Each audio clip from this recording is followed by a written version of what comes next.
अस्सलाम वालेकुम, मैं हूं साजिद हसन। आप मेरा यूट्यूब चैनल देख रहे हैं। पाकिस्तानी टीम के अंदर जब से गैरी क्रिस्टन ने चार्ज संभाला है, पाकिस्तानी टीम के अंदर दो ग्रुपों के बारे में उनको निशानदेही हुई है और उन्होंने बैट्समैनों से सब मुलाकात की है। पहले तो टीम कंबाइंड टीम जो है पूरी उससे मुलाकात हुई, उसके अंदर कोचेज़ वगैरह भी थे जो असिस्टेंट कोच वगैरह हैं। उसके अलावा फ़र्दन भी उन्होंने मुलाकात की, पूरी टीम के साथ भी मुलाकात की। और शाहीन शाह अफरीदी और बाबर आजम से जब बात हुई तो उसके अंदर शाहीन शाह अफरीदी ने अलग से और कुछ बॉलर्स जो हैं उन्होंने अपने रिजर्वेशन का इजहार किया। उनकी रिजर्वेशन क्या है वो ये है कि दो ग्रुप बने हुए हैं पाकिस्तानी टीम के अंदर, दो ग्रुप बने हुए हैं और गैरी क्रिस्टन को इस बारे में अब पता चल चुका है और उन्होंने सख्ती से इस बात के ऊपर कहा है कि कोई किसी किस्म की कोई ग्रुप बंदी नहीं होगी, क्योंकि तमाम लोग जो हैं, तमाम खिलाड़ी जो हैं वो टीम के लिए खेलते हैं और टीम वर्क जब तक नहीं होगी टीम नहीं जीत पाएगी। उन्होंने इस बात की निशानदेही की क्योंकि उनसे एक तरफ कुछ लोग जो हैं वो बैटिंग के हवाले से बात कर रहे थे, हमारी बैटिंग अच्छी है और हम लोग हमेशा प्रूफ करते हैं और मुस्तकबिल की माजी के अंदर जो है वो हमेशा बैटिंग ने अच्छा परफॉर्म किया है। बॉलर्स की तरफ से जो है शिकवे शिकायतें की गई और जब बॉलिंग में कुछ लोगों से मुलाकात हुई, उनमें शाहीन शाह अफरीदी भी शामिल थे, तो उन लोगों ने ये वाली बात की कि पाकिस्तानी बॉलिंग ने बहुत ज़्यादा पाकिस्तान को सपोर्ट किया, हमेशा बैटिंग जो है वो मायूस करती है। तो एक तरह से उनके जहन के अंदर एक चीज़ आ गई है और बता भी दी गई है कि पाकिस्तान के अंदर दो अलग अलग ग्रुप हैं और उनके अंदर जो है वो एक तरह से तफरका पाया जाता है। सोच के अंदर जो है वो सोच के अंदर बहुत बड़ी जो है तब्दीली की ज़रूरत है और इनकी सोच जो है वो एक की मशरिक़ जा रही है तो दूसरे की मगरिब जा रही है। इस तरह जो है वो कोई भी टीम जो है वो किसी भी तरह प्रूफ नहीं करती और ख़ास तौर पर सबसे बड़ा मसला जो है वो पाकिस्तान की फील्डिंग का है। याद रहे कि जिस ज़माने में गैरी क्रिस्टन खेलते थे उनके साथ जॉन्टी रोड्स होते थे, हर्शल गिब्स बड़े अच्छे फील्डर होते थे और लांस क्लूजनर वगैरह जितने भी इनके फील्डर होते थे, एंड्रियो हॉल और दीगर लोग जो होते थे, मार्क बाउचर जो है उनके विकेट कीपर होते थे, जितने भी खिलाड़ी होते थे उनकी साउथ अफ्रीका की फील्डिंग जो है वो हमेशा से जो है वो उसका मयार जो है वो बहुत अच्छा रखा गया था। ख़ुद गैरी क्रिस्टन जो है वो अच्छे फील्डर में शुमार होते थे और उन्होंने जो है वो इस बात का मुद्दा उठाया है कि पाकिस्तान की फील्डिंग जो है वो दो तरीक़ों से सही हो सकती है। एक तो जो नहीं चाहता फील्डिंग सही करना उसको भी अपने तौर पर जो है वो फील्डिंग की प्रैक्टिस करनी चाहिए और फील्डिंग सबसे मेन चीज़ जो है, फील्डिंग जिस चीज़ से सही होती है वो है प्रैक्टिस। अगर आप इंटरेस्ट लेंगे और आप अपनी फील्डिंग को सही करना चाहेंगे, कोई भी चीज़ हो, सिर्फ फील्डिंग नहीं, बैटिंग बॉलिंग इस तमाम तर चीज़ें जो हैं ये प्रैक्टिस मांगती हैं और जितना आप प्रैक्टिस करते हैं आपकी फील्डिंग के अंदर, आपकी बैटिंग के अंदर, आपकी बॉलिंग के अंदर निखार पैदा होता रहता है। तो उन्होंने कहा कि खिलाड़ी जो हैं वो पिछले दिनों हमने देखा कि मोहम्मद हफीज़ ने जब प्रेस कॉन्फ्रेंस की थी उसने कहा था कि फील्डिंग की प्रैक्टिस करने का पाकिस्तानी टीम के अंदर कोई रिवाज ही नहीं है, कोई सोचता भी नहीं है, ना ही बाबर आजम इस बारे में सिंसियर हैं, ना सीरियस हैं। और पाकिस्तान के खिलाड़ियों की फ़िटनेस के हवाले से बहुत बड़ा क्वेश्चन मार्क खड़ा किया गया था मोहम्मद हफीज़ के ऊपर, मोहम्मद हफीज़ ने, और उसके बाद जो है पाकिस्तानी टीम को काकुल भेजा गया था और वो वहाँ से खिलाड़ी जो है वो बजाय फ़िट होने के और बहुत से खिलाड़ी जो है वो अनफिट हो गए।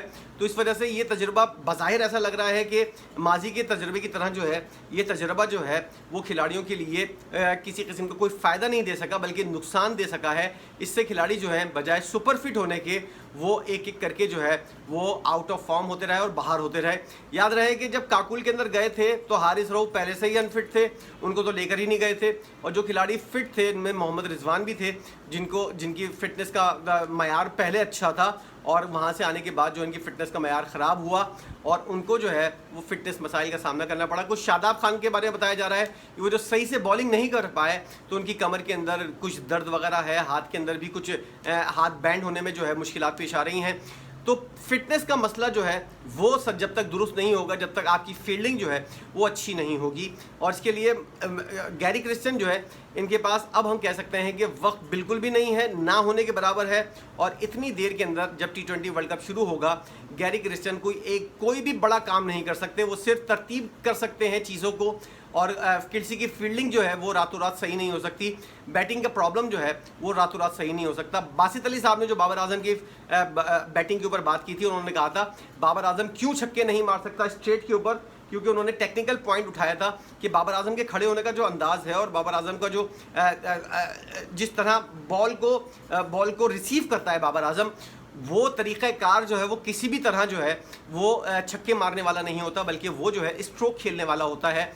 बाबर आजम को अगर T20 के मयार का क्रिकेटर बनना है तो उनको जो है वो अपना बैटिंग का स्टाइल जो है वो चेंज करना पड़ेगा शुरू से लेकर आखिर तक, और जिस तरह वो खड़े होते हैं उससे जो है उनको जो है वो खेलने का अंदाज़ जो है वो पता चल जाता है। उनको अपना अंदाज़ भी चेंज करना पड़ेगा। उन्होंने विराट कोहली की मिसाल दी कि किस तरह विराट कोहली खड़े होते हैं और हर पोजीशन के ऊपर, हर बॉल के ऊपर जो है वो एक ही तरह जो है वो खड़े खड़े छक्का मारने की पोजीशन के ऊपर होते हैं। ये पोजीशन जो है ये बाबर आजम की नहीं है। बाबर आजम जिस तरह खड़े होते हैं वो वनडे और टेस्ट क्रिकेट के अंदर तो इस तरह हो सकता था, T20 के अंदर ऐसा नहीं हो सकता।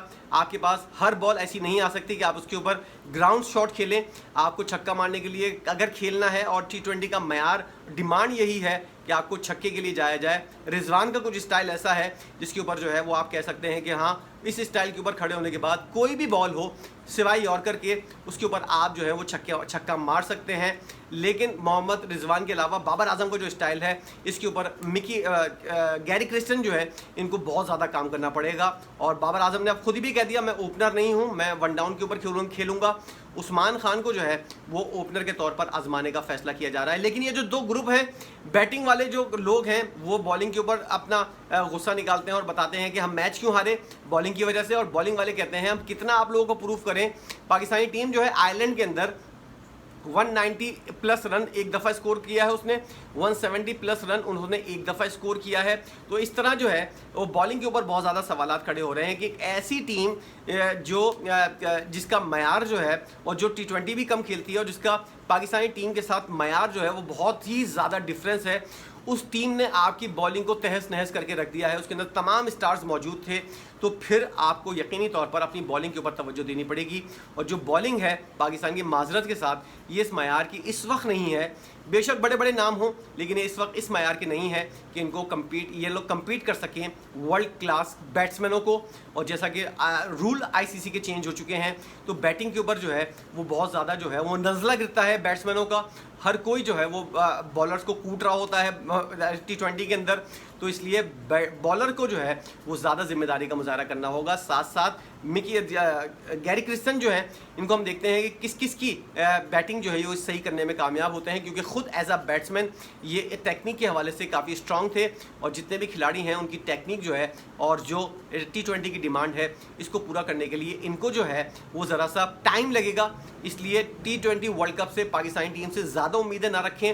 हो सकता है किसी मैच के अंदर जो है पाकिस्तानी टीम कोई सरप्राइज़ दे सके, लेकिन आगे जाने की पोजीशन अगर है तो मैं टॉप 4 के अंदर पाकिस्तानी टीम को फ़िलहाल तो नहीं देख रहा।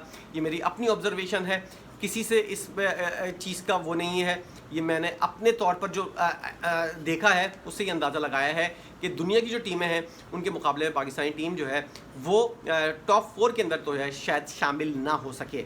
आपकी अपनी क्या राय है? ये जो दो ग्रुप हैं इनको बंद करने का और ख़त्म करने का मुतालबा किया गया है गैरी क्रिस्टन की जानिब से, और पाकिस्तानी टीम क्या टॉप 4 में आपके नज़र के अंदर है या नहीं, ज़रूर बताइएगा। वीडियो देखने का बहुत शुक्रिया।